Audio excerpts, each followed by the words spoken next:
திருநங்கைகள் ஒன்றாக கூடும் கூவாகம் திருவிழாவின் புராண வரலாற்று பின்னணி பற்றி இப்போது பார்க்கலாம். விழுப்புரம் மாவட்டம் கூவாகத்தில் உள்ள கூத்தாண்டவர் கோவிலில் ஆண்டுதோறும் சித்ரா பௌர்ணமியை ஒட்டி நடைபெறும் திருவிழா திருநங்கைகள் எதிர்பார்த்து காத்திருக்கும் விழாவாகும். இந்த விழாவுக்கு மகாபாரத கதையுடன் பின்னி பிணைந்த பின்னணி உண்டு.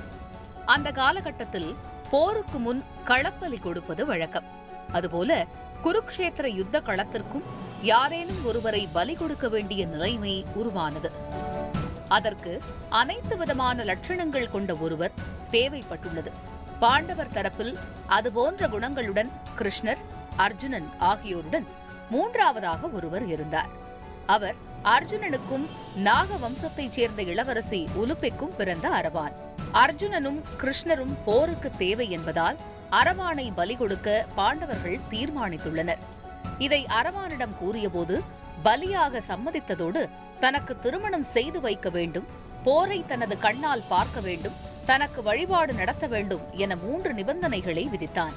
ஒரு நாளில் இறக்கப்போகும் ஒருவரை எந்த பெண்ணும் மணக்க முன்வர மாட்டார் என்பதால் கிருஷ்ணரே மோகினி அவதாரம் எடுத்து அரவானை திருமணம் செய்துள்ளார். மறுநாள் போர்க்களத்தில் அரவானை பலி கொடுத்ததும் மோகினியாக இருந்த கிருஷ்ணர் விதவை கோலம் பூண்டதை நினைவூட்டும் விதமாகவே கூத்தாண்டவர் கோவில் திருவிழா நடைபெறுகிறது.